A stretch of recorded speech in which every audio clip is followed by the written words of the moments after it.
I assume most people have not heard of me. Most people. I am a lifetime research scientist. I worked for 32 years in the pharmaceutical industry and biotech. My most senior positions were at Pfizer. I was vice president and worldwide head of research in allergic and respiratory diseases. Since 2020, I have been speaking out against the fraudulent pandemic and the intentionally dangerous injections.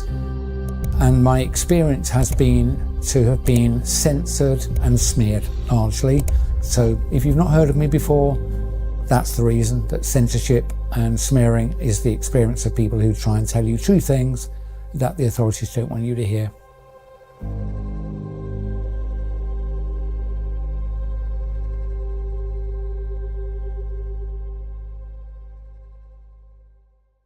I don't want to give up because I'm, nothing to say, but I think I've said enough that if anyone's looking at what I've said or is looking for me, they can find me easily enough.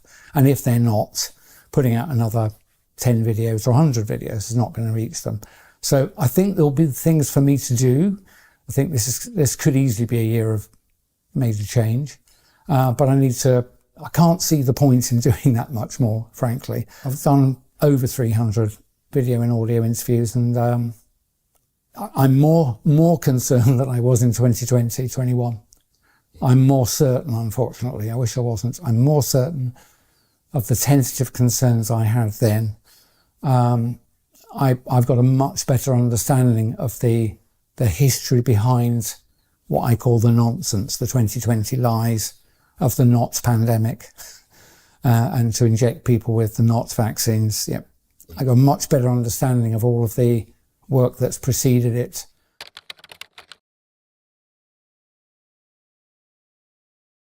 When I first spoke, when I did a major interview in 2021, I was at that point sure that there wasn't a pandemic, or at least whatever was happening had been deliberately and through planning exaggerated to frighten people. And I focus very much because of my history as a research executive in pharma for over 30 years. I was very concerned about the injections because I knew there wasn't a public health threat. So why would you want to be injected? My thinking has advanced quite a lot since then, which I may talk about later in this interview. But it's not possible for the injections to be of help to anybody. It's literally not possible. Every medicine, every molecule and atom and constituent of every medicine is in there because somebody chose to put it in there. Hopefully for good reasons, but they put it in there for a purpose, to stabilize something or make it big enough to swallow in the form of a tablet. If you just have the active ingredients in some drugs, it's too small to see.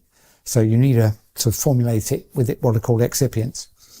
So, but when I spoke before, I could see multiple features in the so-called vaccines that was not necessary, even if I believed the lies about what I was being told about these things. Even if you believed them, it would not be necessary to incorporate certain features about them.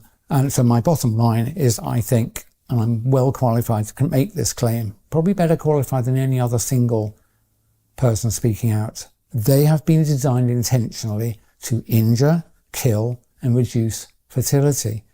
I've never claimed it would do it to a lot of people or that it would be quick. In fact, specifically, I remember saying at the time, I don't think they want to risk injuring and killing too many people early on because people will spot it.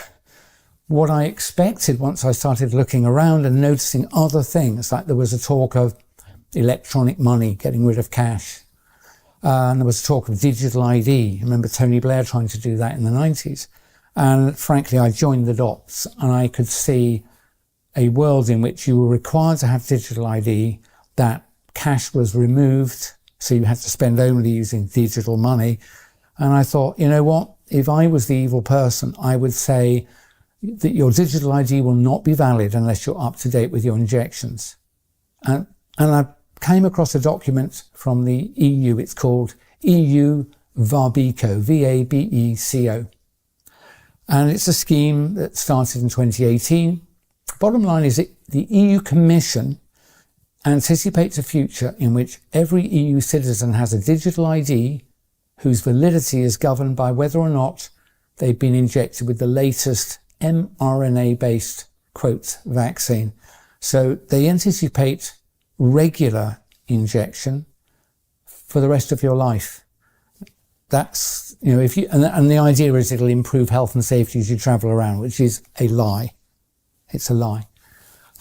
You being vaccinated doesn't protect anybody. In fact, I would recommend no one has any vaccines at all, from what I've discovered in the last year or so. But, you know, honestly, when have governments ever given a flying one about your health and safety? You must know that a claim that you must do something for your health and safety is what is called, it's an excuse, it's an ostensible reason. These people who are trying to take our lives away from us always use two things. It's always two things. They'll tell you about something using the excuse, the ostensible reason. So in this case, it'll be you have to be jabbed to protect you from marauding viruses. The real reason is I'm afraid they want to make you ill and kill you. That is the truth. It's absolutely clear. There's really only one senior institution. It's a group of people who you can see as supranational groups from the UN, WHO, the International Panel on Climate Change, the World Economic Forum, Bilderberg's. You should see them as the same. They're different manifestations. Trilateral Commission. Keir Starmer's a member of the Trilateral Commission, the only elected British politician who's a member of this globalist group, at least that particular one. They're all founded by the same group of people. They've been running for decades to much longer than a century. And I believe they believe their destiny is to control all us little people, all us. They see us as useless eaters. Useless eaters. Where have you heard that phrase before? What happens to useless eaters, do you think? I think they believe it's their destiny, maybe their obligation, to take control of everyone, everywhere, forever, using digital means. So digital ID, digital money, geolocation, and an obligation to be injected, something like that. You don't need much more than that. The control mechanism is so frighteningly simple. I warn people, and I'm not going to sign up for digital ID. I'm probably going to regret that statement, but you don't need a new global single format editable digital biometric ID. But that's what digital ID means. Single global editable biometric digital ID. I'm warning you. I'm trying to help. It's the last really important decision you will get to make. If you sign up for it, the people who are taking over do not require your consent, your collaboration, you to do anything after that. And this is why I'm going to tell you why.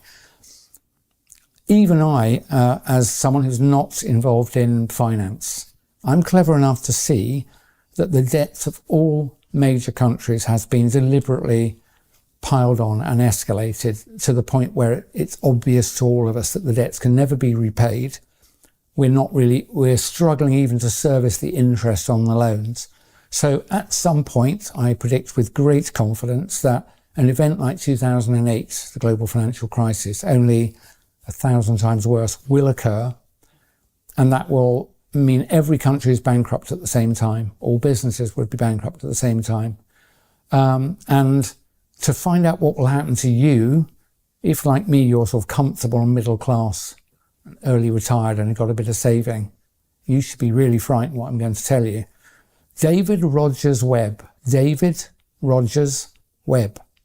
Here's my matching half in finance. He's a retired hedge fund manager who discovered that the laws pertaining to private property rights have been altered over the last 50 or 60 years surreptitiously in every country on the planet. So when you think you own something, I invite you to look in. If you've got an investment account, you will find now, you won't find any statements to do with ownership. You'll only find the phrase beneficial owner, beneficial ownership. It makes no difference most of the time. You can buy it and sell it. Let's say it's shares, stocks, bonds. You can receive dividends and so on.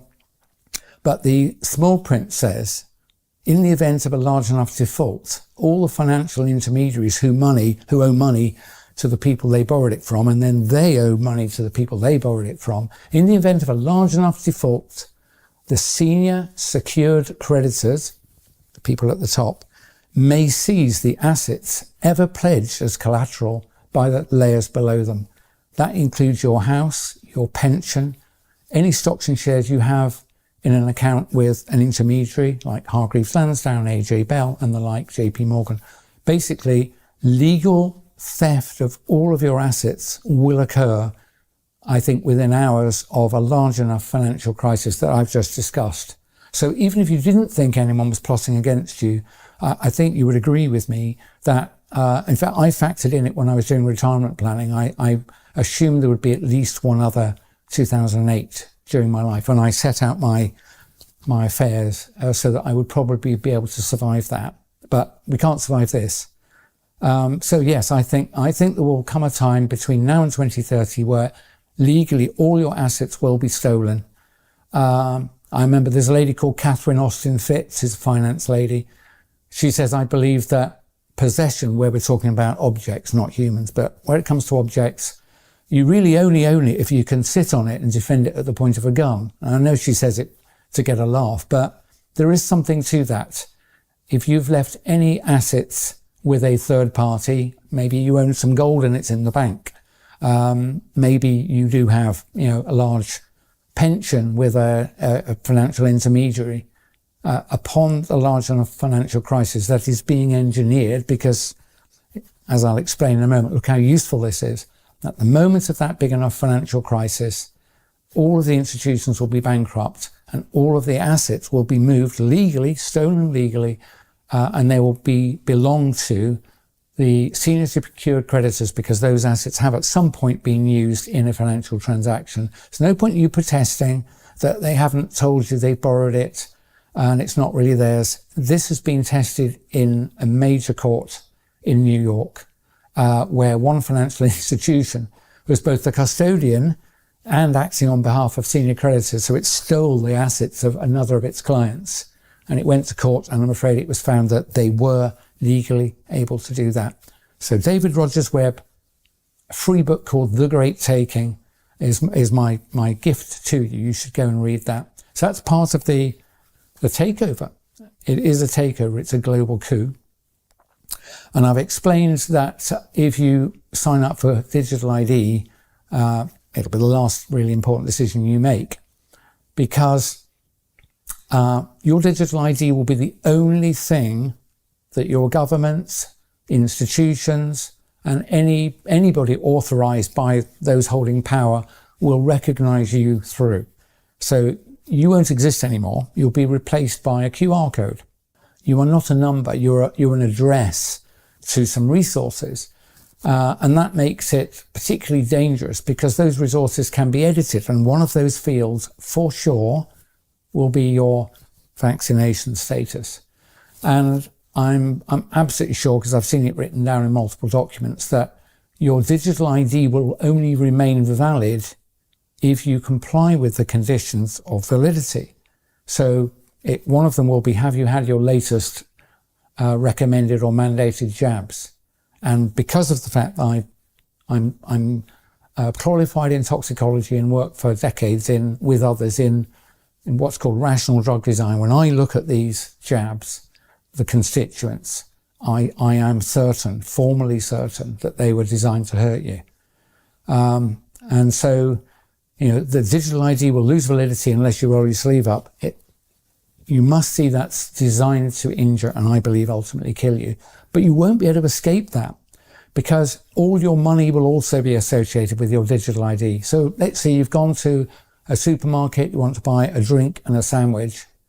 You'll beat them through and it'll say, how do you pay? And it'll say, present your digital ID. And the cash register, as it were, the cashless system, won't proceed until you show it your QR code. And if you're not vaccinated, and if that means your digital ID is not valid, it will say, sorry, transaction refused. The merchant will not be able to sell you the product. So you can see how difficult this is. Now, a valid digital ID, just like a valid passport, is today required to cross a border. And I have no problem with a passport, of course. But I'd be pretty cross if to buy petrol I had to show my passport, or to buy a bottle of water I had to show my passport. But that is what's coming. You'll have to show your digital ID. If you said hurty words on the internet, you might find that your digital money doesn't work. If you're outside of your 15-minute zone and you're not authorized to be, you will not be able to buy anything. That's what's coming. It's the ultimate tool of slavery, the digital. It's called the digital gulag by other people. I think that's not a bad phrase. And the way to stop that happening is to put your foot down and don't sign up for it. If they tell you, say you're, if it's a government, they might say we're not going to give you benefits unless you sign up for digital ID. I can't help that. I'm going to tell you, you at this point have to choose. Obviously going to engineer it so that you'll feel you can't refuse. If you sign up for it, your life is going to end. Your free life is going to end. So I would say, like I always did with the jabs before I really knew what was going on, I would say, don't decide anything now. Defer your decision a month, maybe another month. Same with digital ID. Please, when it's first put to you, and especially if they threaten you, we'll have to fire you if you won't sign up for this. This is good for you, is it? Why would they threaten you?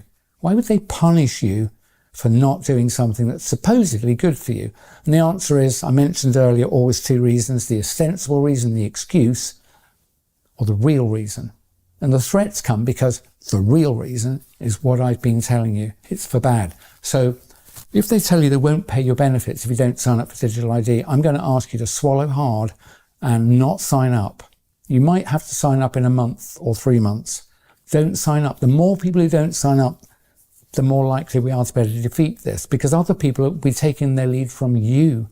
So if you've got children, I think you should be willing to go hungry for a bit. If I have to, I will, in order to stop this happening. So I've made the bold statement, I'm not going to take on a digital ID. And some people have said, you will lose access to your money in your bank accounts. Do you know what?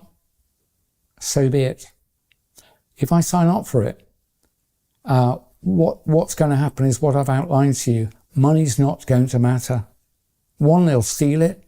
And secondly, I don't want to survive in a world in which I'm beeping my way into and out of shops and beeping my way to buy some mouldy bread with insect flour, right?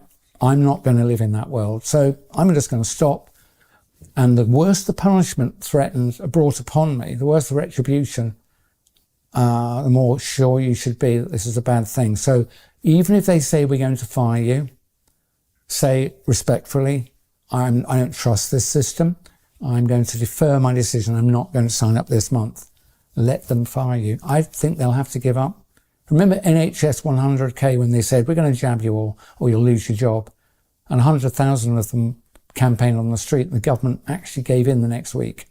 So there's enough power if we only just take our courage in our hands.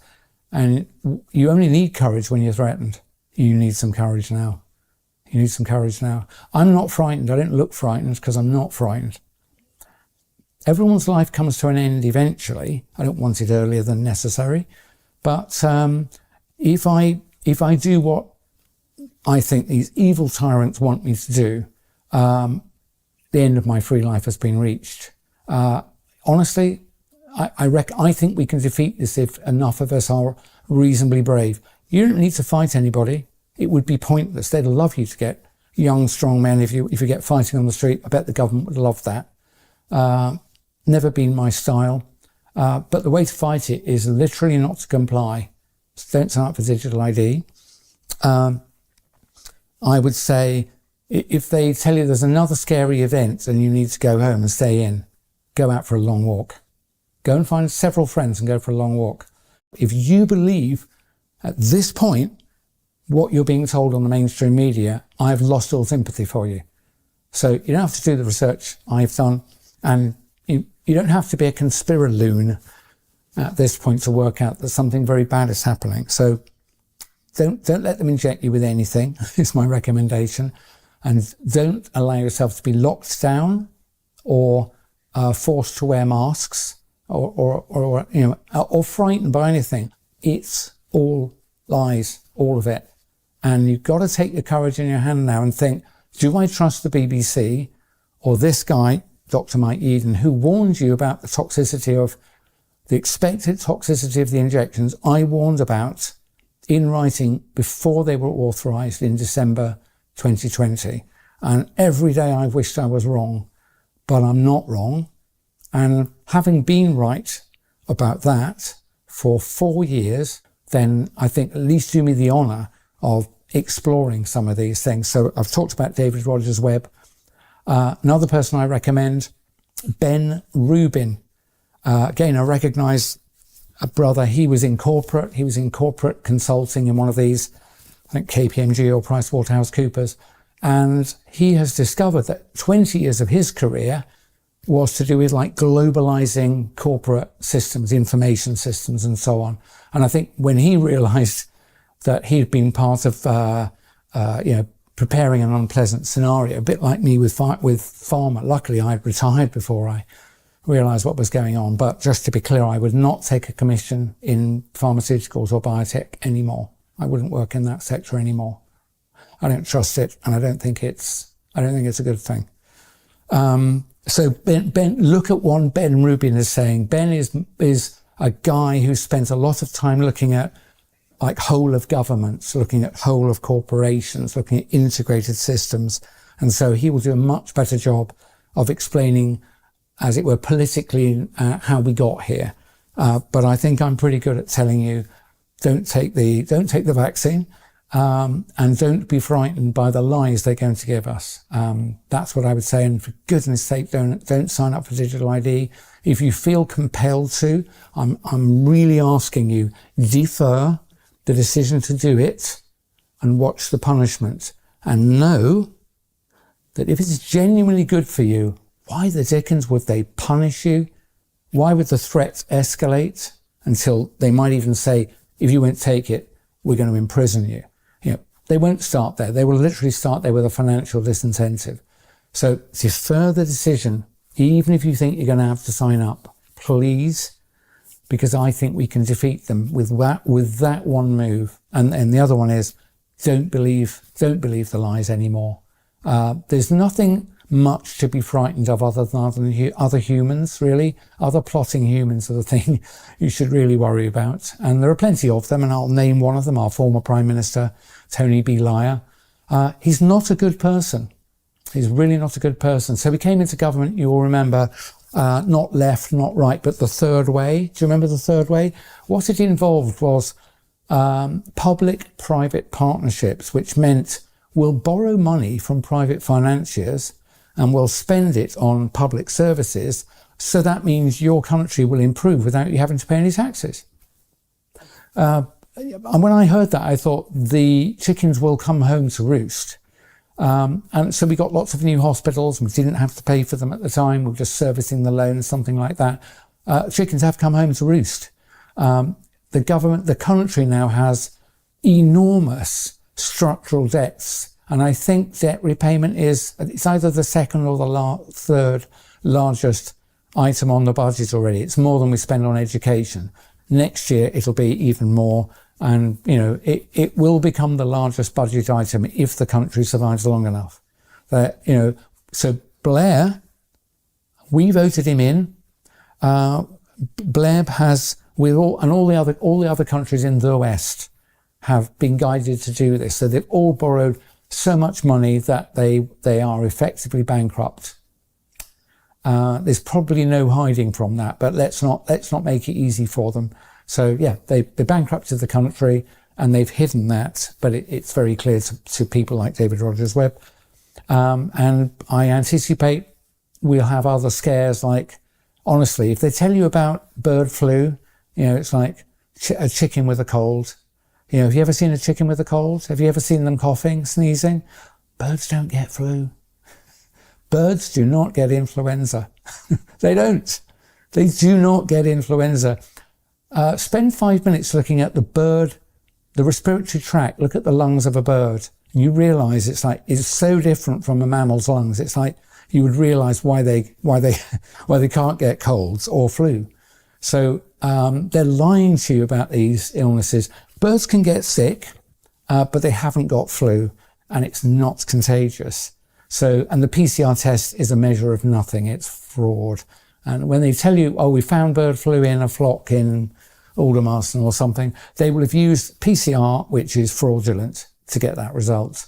And they could make the birds sick in any number of ways just by treating them badly. If they overcrowd them, that will make them sick. If they stress them, that will make them sick. And if they then come in and test them, they can claim bird flu in the flock. Then they can kill all the birds. And then they can say, oh, look, bird flu is going around. Then they'll lie and say, first case of bird to human transmission. It doesn't even exist because, like I told you, birds don't get colds. Birds don't sneeze. Have you ever seen a bird coughing? Please, you must know they're lying to you. And I wouldn't think monkeys get pox either. Really. They're hairy. Anyway, I haven't looked at that one in any great detail. But what I have looked at since I last gave a substantial interview, this one's often very difficult. When I was younger and I was taught biology and so on, so I didn't work in virology. So I remember being taught things and then I remembered them. And I'll come back to what knowledge is in a minute. So I was taught that colds and flu are caused by submicroscopic infective particles called viruses. That's what I was told. They float around, you inhale one, if you're susceptible, you get a cough or you get a cold, whatever it is. And that model seemed okay. I didn't work in the field, so I never examined it again. And this is an example. I'm asking you to ask yourself what you know, what you really know. I've had to do that I thought I knew quite a lot, and I've realised over the last 5 years I don't really know anything. So knowledge. I think there may be multiple kinds. I'm not a philosopher, but there's at least two different kinds. One is things you know because you yourself have done the work. Maybe if you grew some crops or had cared for an animal or another person. Things you know from things you've done personally. You've verified them. Then there's the other knowledge, which is most of what we call knowledge, which is, I would characterize it as someone told you and you chose to believe them. If you ask yourself honestly about what you know, how much of what you know belongs to the second group? Someone told you and you chose to believe them. I think it's most. So I had to be humble, not the big man, big clever scientist. I realized most of what I've been taught is a lie. It wasn't an easy thing to come to grips with.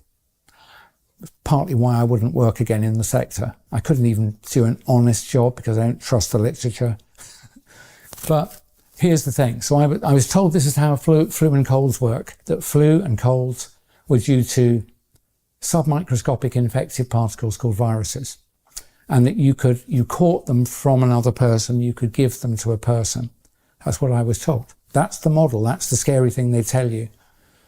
That has been tested in formal settings. A clinical trial in a case like this would involve volunteers who have got colds or flu spending a few hours in a room with a healthy person. And then the two people would go their separate ways, and the experimenters would follow up the healthy person over the next days and weeks. Now, if contagion, transmission was occurring, you would expect over time the people who've spent a few hours with someone with a cold or flu would get colds and flu more often than the people who didn't spend time in the room with the person with cold and flu. And they had matching controls. People spent time with someone who was perfectly well, so they were the controls. They went off. The people who spent time with a person with a cold, they went off. And here's the thing. For 100 years of these clinical experiments, the people who spent a few hours with the person with a cold or flu got colds and flu no more often than the people who spent a couple of hours in the room with a well person. contagion of acute respiratory illnesses does not happen. Now, many of you will protest and think, I'm certain I got it from my brother-in-law, or I gave it to my workmates. I will say those observations are consistent with contagion. They're not proof of it. There is another explanation, and I don't have the whole answer, but I believe I've got a good alternative. If a person who gets headaches, especially a migraine, when you've got a migraine, how often do you ask yourself, I wonder who gave me that migraine? Who did I catch that headache from? You'll probably think, what are you talking about, Eden? Everybody knows that you don't catch them, you develop them, whatever. How about this one then? If you're unfortunate enough to have angina, maybe occasional chest pain, maybe from stress, maybe from you're not very fit. The next time you get pain in your chest, do you think, I wonder who infected me with that angina? It's like, no, the headache and the chest pain result from things going awry inside you. Equilibrium's being lost inside you. I believe, as a respiratory expert, that colds and flu are the result of a loss of normal equilibrium inside you. And so they occur from time to time. If you go from cold to warm environments, dry to wet environments, and vice versa. If you're stressed, if you haven't slept, if you've slept with your mouth open, your nose is a fantastic filter. And I think those are the things that trigger colds. We get colds quite often. I probably get a couple of minor colds a year. Flu I've only ever had twice. So colds happen so frequently. This is how it works psychologically. The next time you get a cold, because you've been told you catch them, you'll think, who did I see that had a cold? It's like, I wonder if that guy in the checkout who was coughing. Or no, it's Dave at work, or my sister-in-law had it. And you will attribute your symptoms to those encounters, because that's what we do. Humans are great at forming patterns. And I'm telling you, it looks like that, but that actually isn't how it works. And so next time you spend time with someone with a cold and flu and don't get a cold in the week or so afterwards, remember, Mike did tell us you don't catch these things from other people. So, that means you shouldn't be frightened if they lie to you and said that there's a bird flu or, influenza or whatever it was called, COVID, because it doesn't work like that. These diseases do not work like that. They're normal illnesses. Your experience of them is a good guide to what will happen to you if you get one, which is mostly you spend a few days feeling a bit rubbish and then you get better. If it's flu and you're not old and ill, you might have several days where you're really unwell and in bed, but then you get better. So honestly, there's nothing to be frightened of but your other human beings. Do not get vaccinated. Contagion is a lie. You don't have to be paranoid if they really are after us.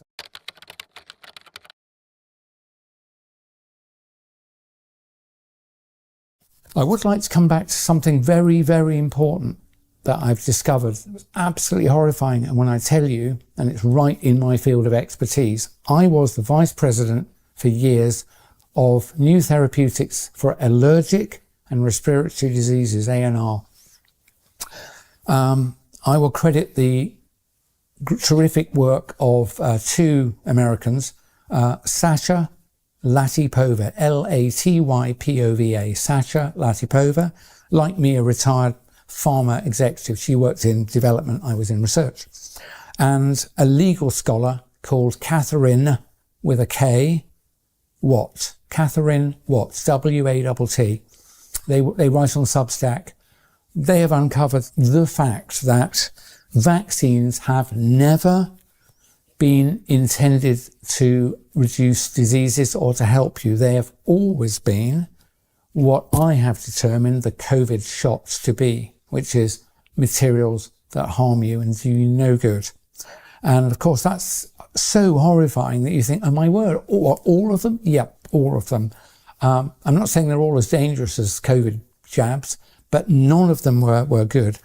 And rather than trusting me, go and read the work of Sasha Latypova and Catherine Watt, and then it's up to you to decide, okay? If you think that's wrong, That's fine. But one thing Sasha and others discovered, and they shared it with me before they even published it, and as soon as they told me, I knew it was right. Can you remember a time, those of you who are over 60, I'm nearly 65, can you remember a time when you were young when very few people were allergic to peanuts? And very few people were allergic to anything? You probably can, can't you, older folk like me? What we discovered is that if you inject a person with a foreign protein like peanut oil, if you inject a person with tiny doses of that, especially if you do it 2 or 3 times, that person becomes fiercely allergic for life to peanuts. Imagine if you were to inject a whey protein from milk in a tiny dose, so small that you probably wouldn't even notice it on the ingredients list. And if you injected that into your child a couple of times, when they grew up, they might end up, not all of them, but many of them will grow up allergic to milk and milk products and anything that's got whey protein in it. Imagine if they injected you with a beef protein that came from plasma, for example. You often see that in products. A tiny dose, a really tiny dose, so small it'll be off the bottom of the ingredients list, and you injected that person twice with it, they'll become intolerant to meat. Unfortunately, that is all true. All of those ingredients have been found in at least one of the vaccines on the vaccine schedule in America, and they're pretty much global products. These diabolical people have included components in the jabs that your children have been given and you may have received that were designed to sensitize you to every single basic food item. You know, to wheat, to corn, to beef, to chicken, to milk. That's why the number of people, I think like 1 in 3 people has some kind of allergy. It's like, they didn't, when I was young, they didn't. Sasha Latypova was born in the USSR, and as she said in her fruity Russian, she said, when I was young, no one had allergies. When she came to America, I think in the 80s, it was like, what gives? And so she was probably perfectly poised to spot this. And so she discovered this, and she noticed that a scientist called, I think it was Charles Richet, something like that, 1902, 1905, given a Nobel Prize for discovery of this mechanism. If you give tiny doses of foreign protein into a person, separated by 2 weeks, they become violently and permanently allergic to that substance. You know, even if you touch it on the skin or put it just in your mouth, on your tongue, or certainly if you eat it, you've got a worse than evens chance of having an allergic response to it. These people have sensitized you, those of you who've been vaccinated, to large amounts of the natural environment. I mean, how diabolical is that? And it's exactly the same mechanism as I called out in 2020 about the COVID jabs. Remember I said that if you ask the human body to make a protein that doesn't belong in you, a non-self protein, a so-called spike protein, wherever it came from, I said, if you do that, it will make you, your body will cause an autoimmune reaction, or your body will then make foreign material. Your immune system will say, what the hell is that? And will attack it. So it's like a failed organ transplant. It's autoimmunity. That's what has happened through the whole history of vaccination, back from the late 1700s to the present day. And that's pretty bad. So that's what I wanted to tell you about vaccines. And as a result of that, I am proudly anti-vaccine of all kinds. Remember, I've told you, at least where it comes to acute respiratory illnesses, they are not contagious or infectious. They're not caused by viruses, because there's no scientific evidence for the existence of respiratory viruses. I know this. I've done the work now. I've studied all of the literature. I've studied the clinical side. I've looked at the cell culture side. And as soon as I did, it's so obvious to me that each of the so-called pillars of evidence are fraudulent. They are fraudulent. I haven't personally looked at every virus, but if you go and look at recordings by people like Stefan Lanka, Samantha and Mark Bailey, Andrew Kaufman. Anyway, there are several brilliant people. I reached my own conclusion by doing the work in respiratory and allergy. I have to say I'm going to leave it to other people to do the work in their own fields, but that has allowed me with confidence to say the things I now say. If any former colleagues, please, want to talk to me about that, if they think I'm wrong, I'm not wrong. I can show you chapter and verse, all the literature references going back to acute anaphylaxis. I've used these models in vitro in industry. It's like, and how do we achieve them? You administer foreign proteins twice, about 14 days apart. It's like amazing how I didn't spot it. People don't spot things. I didn't spot things. Even in what the Americans call your own wheelhouse, because you're not suspecting people are out to harm you. You literally don't interpret this action, which is bad, because you're not looking for bad motives. So now I can see so many things. I understand some people don't want to even tackle this topic.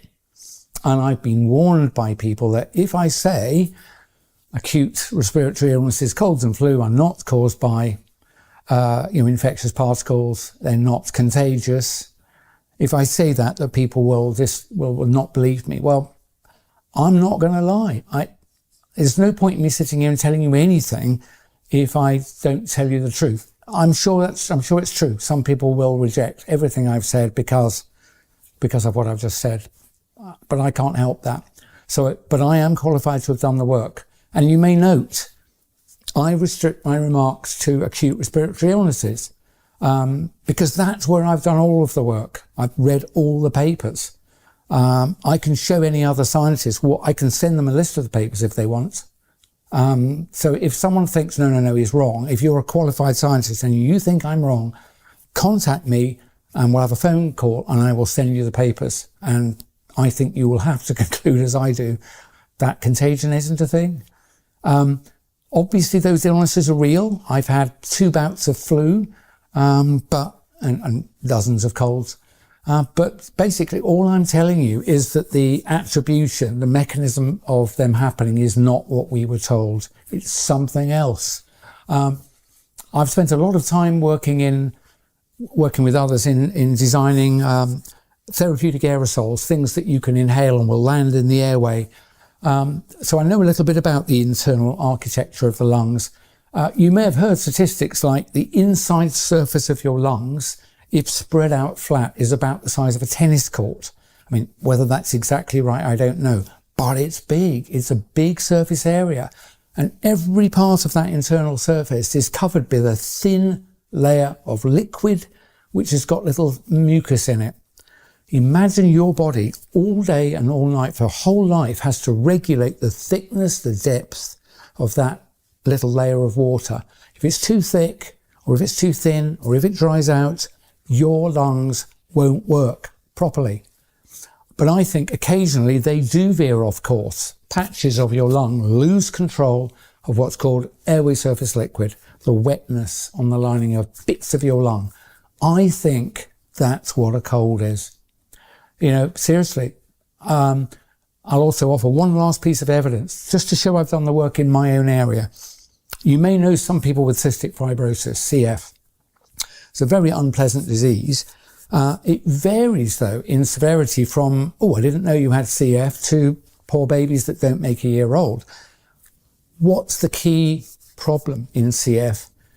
It's to do with regulation of the state of hydration of your lungs and also your gut to some extent. People who made adulthood with cystic fibrosis, not the most severe cases. What's the most common thing that happens to them? They get colds very often. They can't regulate the airway surface liquid layer very well because the cystic fibrosis problem they've got, that's part of the machinery for regulating it, is broken. When I thought of that, I thought, oh my word, that is why. So basically your health excursion, getting worse and then getting better again, is very similar to the episode that some people with cystic fibrosis have, because I think it's fundamentally the same mechanism. It's not caused by floating particles called viruses. It's caused it's not a conscious thing, but when you lose control of the balance, it's called homeostasis. When you lose control of the balance inside health of your lung. You might just get a scratchy throat, a bit of a cough, and you bounce back. Oh, I thought I was getting a cold there. Or you might get a bit of a cold, or you might really go down with something chesty, or you might have to take to your bed. And I think those are like a nested series of excursions from health and back to health. All right, that's what I think colds and flu are. They're not contagious. They're not caused by viruses. And I've given you a better explanation for what a cold is than the official story. So I invite you to take that on board. So yeah, I understand people not wanting to speak about viruses, but I think if you know the truth, you just have to speak it or get off the stage.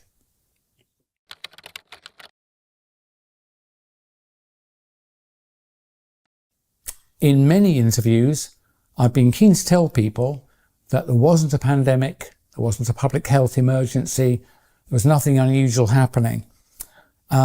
Sometimes I'll refer to the numbers of people, going into hospital or dying of things, but I've got something that I think is more useful.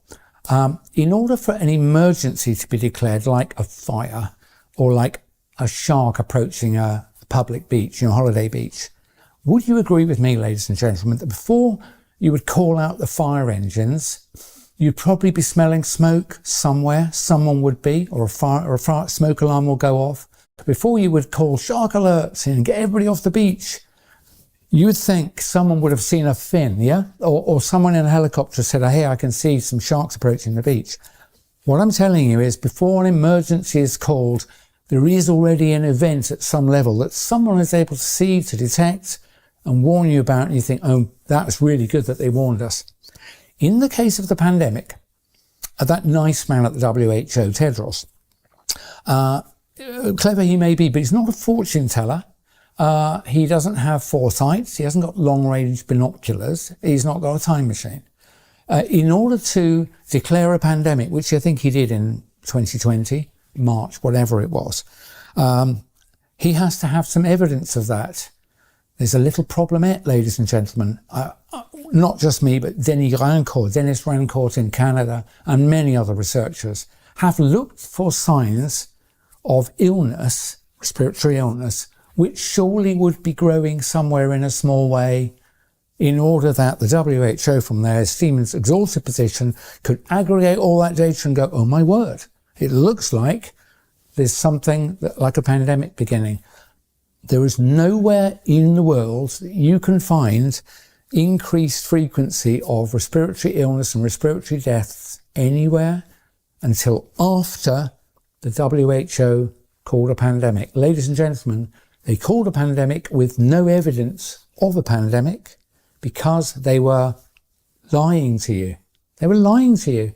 Then they created all our governments created the impression of a pandemic by misusing a test that doesn't measure what it says, PCR. There's literally, what we had is a pandemic, a rollout of the test. It's as simple as that. Increased number of cases everywhere was a pandemic of a rollout of a rubbish test. It's not a mistake. They knew it was rubbish. They designed it to be rubbish. They designed it to produce positives where there was no illness.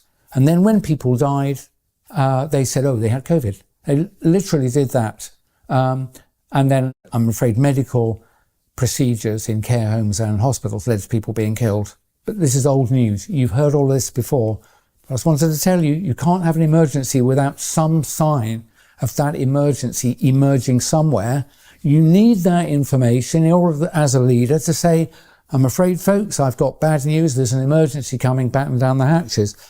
For these pandemics, they just lied to you. Nothing was happening. If you go and look for it, you'll not find the evidence.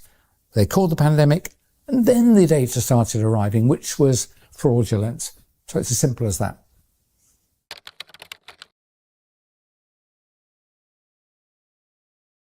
If you do nothing else, have a look at, the Club of Rome, the Trilateral Commission. Honestly, things like climate change and diseases that pandemic were decided to be used by people concerned about population, for which there's no evidence of real concern. They decided at the same time to frighten you with diseases and changes to climate. It's the same group of people at the same time. And after that, there was a diaspora of propaganda. Honestly, people might say you're not qualified, but I'm very qualified to read the scientific literature and to find my peers.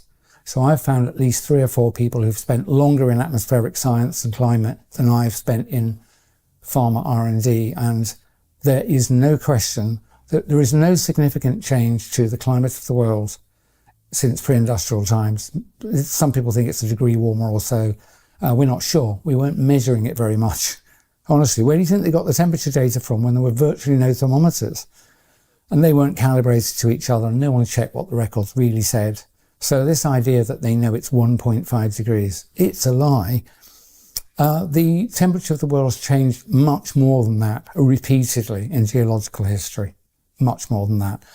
But the key thing you should know is there is no connection between CO2 in the air and the temperature of the surface, by which I mean, because people say, oh, it's a greenhouse gas. It's like, yeah, we don't live in a greenhouse. A greenhouse is a closed system. If you modify CO2 in the atmosphere, a pretty much open system, all that happens is the bits that are warm transfer their energy to other atoms and then they radiate them back out into space. The reason we know this is that there are ice cores from deep polar ice that have been looked at by several independent groups. What they all show is, yes, temperature has modified over time. Atmospheric CO2 has modified over time. Here's the important information. Changes in temperature always preceded change in atmospheric CO2. Atmospheric CO2 moves in response to the change in temperature. Warm water doesn't hold as much CO2. The seas are big. There's a lot of volume of the sea, so there is a lag. But after temperature of the air has warmed up, after a large lag, the sea warms as well.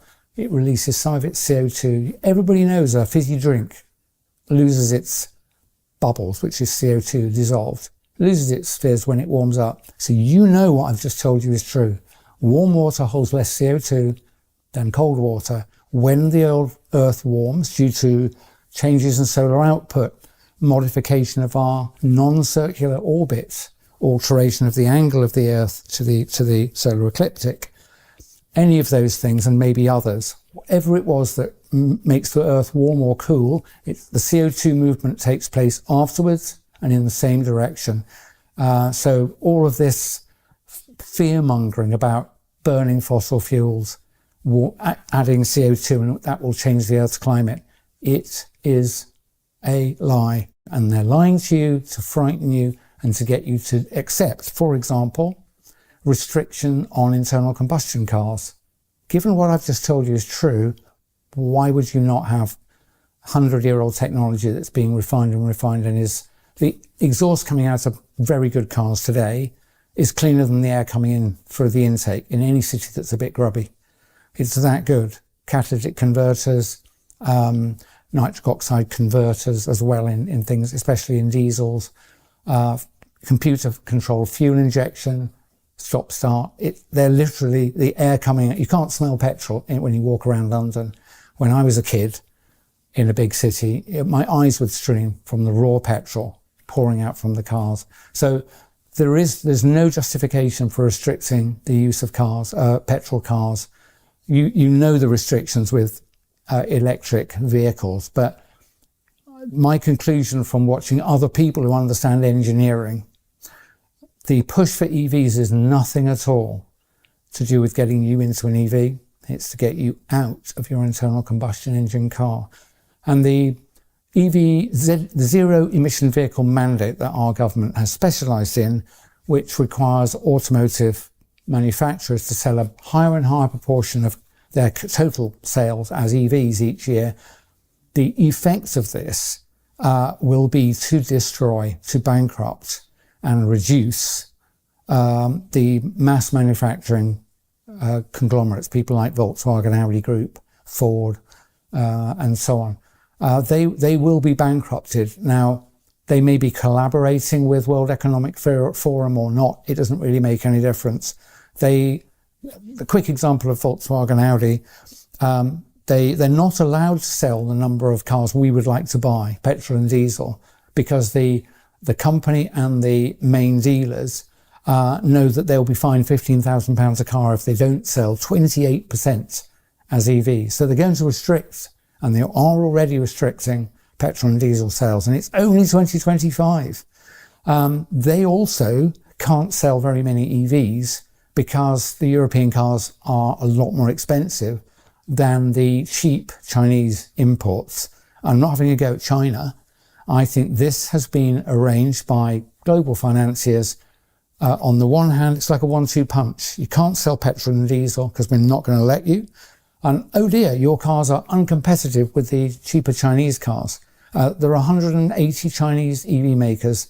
At the moment, I think 1 or 2 is profitable. And I saw a press report from the trade press that said by the end of this decade, 7 to 9 of them will be profitable and the rest will have gone.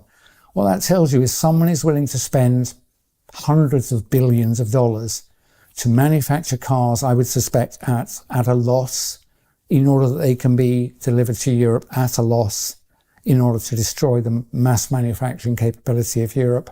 And as a result, it'll be, oh dear, there are simply not enough cars to go around anymore. So in the end, they won't need to mandate it. There literally won't be any. So, that's one big concern I've got. You might think, why would I comment? I like machinery. I commented before that I like wrenching, spannering my own vehicles, cars and bikes mainly. And I was filmed in 2020 in my bike shed. So I've paid attention at least to automotive changes. I recently had a hire car on holiday, which was brand new, and I hated it. The thing is full of surveillance technology. It's full of, I think they're called ADAS, Automated Driver Assistance System, something like that, ADAS. And it's an EU set of regulations, but it will be rolled out worldwide. And they're the things that are slightly irritating, that beep at you if you're 3 miles an hour over the prevailing speed limit, will shout at you if you don't stare at the windscreen constantly. If you take a hand off the wheel, it'll tell you to put your hand back on the wheel. Those have, on average, I read in a trade press, over 10 cameras in the car, only a few of which are outside. Most of the cameras are facing inside and facing you. You are being recorded at all times that you're driving. It's so one of them focuses on your eyes so that it's checking whether you're looking through the screen, whether you're tired or not, if your blink rate slows. And this is not to assist you. This is ultimately to ensure that you will not be able to control and drive your own car. So let's give you one example. You must have heard of 15-minute cities, even if you think it's a conspiracy theory. Just imagine your 15-minute city is a radius of, say, 3 miles from where you live. It might be that much in bad traffic. With these always-on cars that are connected, what do you think will happen when your vehicle crosses the edge of that 15-minute boundary? I know what's going to happen when it is turned on.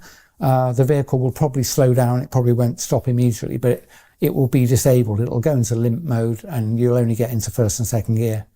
They're not going to allow you to drive out of the 15-minute zone in a modern car. And there are so many other things. That's called geofencing, one word. Go and look it up. I know personally somebody whose car was updated as a favour from a dealer, and when she got it back, being a lawyer, she happened to notice that she had to accept new terms and conditions. And she had plenty of time, she went through the terms and conditions. And one of them was, when you say OK, you will allow the manufacturer and the authorities to activate geofencing software in this car. That's what they're going to do. So, and that will ultimately be probably related to your things like your digital ID. Otherwise, where do they know where you are? Well, with the car, they know where the car is. But they probably want to associate the owner of the car. They'll know who's in it because your face is in multiple cameras. So they'll know who's in it. If you try to cover your face with a mask, I suspect the car won't start, if that isn't already incorporated. If I was an evil person, I'd design that. And you can assume that whoever's running this are more evil than me and more imaginative. Is this the world you want? It's not the world I want. Honestly, I would detach the internet, turn it off, and jump up and down on all the digital devices if I could. Yeah, lots of things would become inconvenient, but it's a much better world. And what's crucial about that world is it cannot be taken over by a small number of people. These digital devices are essential for the global coup d'etat, which started in 2020. Without that digital technology and the ability to communicate with you, to alter what your mind is thinking about, what you pay attention to propagandize you, and ultimately to regulate you through digital ID. Without that, they couldn't do this, all of this control. People say, oh, why do they want to do it? It's like, I don't know exactly. I used the example in several previous interviews that if you witnessed an assault of several people were attacking someone on the pavement, and you phoned the police and said, there's an ongoing attack and I'm worried a guy's going to be killed. I've seen a flash, which I think is a knife. Will you get someone here straight away? The police go, wait.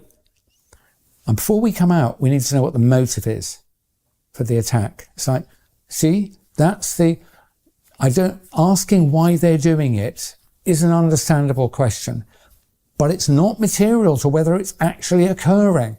It is occurring. I don't know exactly why they're doing it. I don't know. I think they're deeply evil people who feel entitled to control the life of people like you and me, who they regard as profane, useless eaters. That was a phrase used by Mao, by the way, before he took steps, which led to the deaths by starvation of hundreds of millions of people. I think these people have absolutely no difficulty in taking steps that will lead to the deaths of hundreds of millions of people. It's been done repeatedly. And these people are entirely comfortable in doing it. And they are doing it. So I've said to people, you didn't know that the injections were dangerous initially. You do now.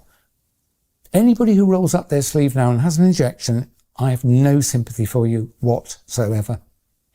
I know that's an unpleasant thing to say, but I'm not trying to be a diplomat here. If you are so stupid and uninformed that you will allow yourself to be injected again, I have no sympathy for you.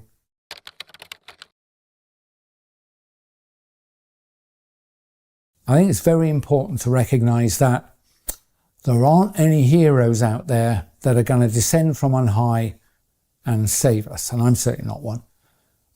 But there are very large numbers of us, and the people who are trying to take our freedoms away need us to comply with things in order to control us. And I'm saying to you, we will win if enough of us bottom up simply refuse to go along with their harebrained plans. So if they want to frighten you with some mad pandemic that doesn't happen, don't be afraid. If they want to tell you to stay at home when it doesn't suit you, go outside. If they insist you wear masks, don't wear masks. There's no possible benefit for you wearing masks. Certainly, if they want you to roll up your sleeve, do not accept any injection, certainly not of these mRNA technologies. They certainly like their digital control technologies, so do not sign up for digital ID and many other things really, but try and stay healthy, go and talk to real people, give them a hug, and eat good food, exercise, be out in the daylight, and we'll be all right as long as enough of us do not comply.